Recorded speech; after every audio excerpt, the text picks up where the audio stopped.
To start my project of the no-skid ramp into my trailer, I took some painter's tape and I just taped off the section that I want to paint inside here.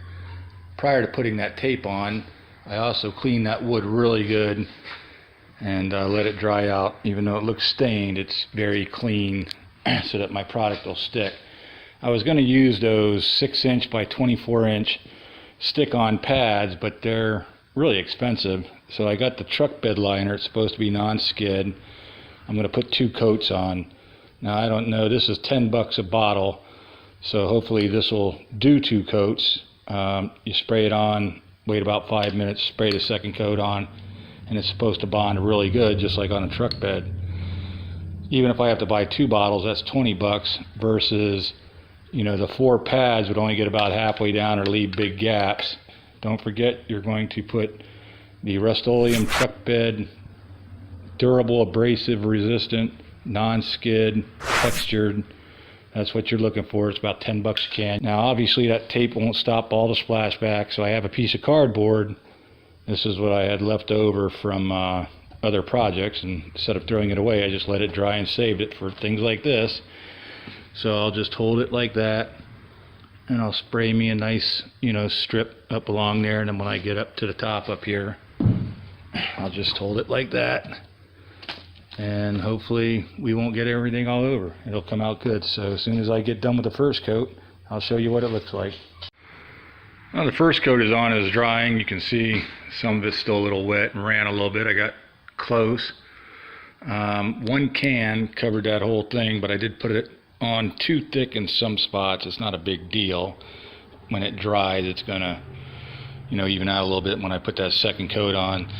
So, you know, that's about 2.5, 3 feet wide by 6 foot or so, and it took about 3/4 of the can. You can see down here when I was spraying along that edge, I got in a hurry. That's dripping, so I had to clean that up with some acetone. But everywhere else where I held the board like I was supposed to, it didn't go outside the tapes. Just a little bit up in that corner that I didn't hold the board because I don't know why. I'm lazy. What I'm trying to tell you is just, you know, tape it up a little better than I did. But other than that, 1 can will do a 6 foot by 3 foot spot for 1 coat for sure. And then I'll probably use the 1/4 of a can's left just to do up the middle. And we'll see how it lasts after a couple weeks. Okay, I'm in about 3 minutes letting it dry. So I'm going to put the second coat on. Down here at the bottom, you can see that acetone. Since it was still wet, I just put some on a rag, and you'll need a lot of rag, but put the acetone right on there on that aluminum, and it cleaned it up really nice. And even got most of that up there. I didn't put a lot of effort in that little corner, but who cares? So that's the acetone I used. I just used an old t-shirt that we had to get that black stuff off and to clean your hands.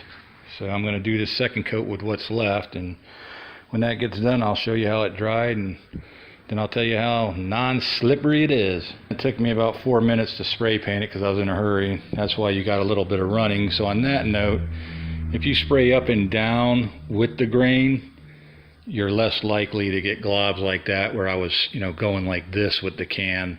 The rest of it I sprayed up and down, and look how nice it is. So, you know, the tape went on in a couple seconds.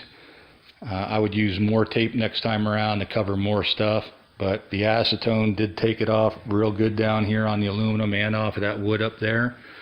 So as long as you have a big can of acetone and a good rag, and when I say that is, you know, when you wipe a little spot and get the rag, the black stuff on the rag, you need like a t-shirt or bigger, you know, to make sure that you have enough clean rag for that black stuff to absorb into, or you just smear it around. But other than my haste of running, it came out pretty nice. I did get a second coat mostly up the middle, so if you're going to do a whole tailgate, you would probably want to get maybe 3 coats. That's $30, or 3 cans, or maybe 2 and stretch it. If you're going to do a size like this, I could have done a little bit bigger, so maybe in the future I'll tape off another couple inches on either side and take the second can and really go over it again. It dried nice. The tape lifted up good. Did that 5 minutes after I put the paint on. So we'll see how non-slip that is, and if I need a second coat, I need a second coat. You know, after that, it's either buying those sticky pads that are expensive to cover the whole thing, or getting an epoxy paint and mixing up a bunch of white beach sand, or, you know, like sands that kids play in, the harder sand, not that soft sand, not beach sand, but that hard granular type clear looking sand. You know, mix a bunch of that in there and just roll it on. The non-skid I put on there seems to be working pretty good. I've been walking up and down here, you know, had all this rainstorm and haven't slid off it yet. That's good.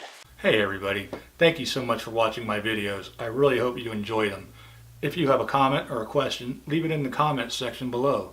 I'll be glad to answer it as soon as I can, or maybe one of my subs will. But remember, please hit that subscribe button that's going to pop up, and YouTube is going to put more videos for you to watch over here. So enjoy yourself, grab the popcorn, and just remember, we really appreciate you being part of our family and subscribing to our channel. All the support you give us has been wonderful. So have a great day, and we'll see you on the next video.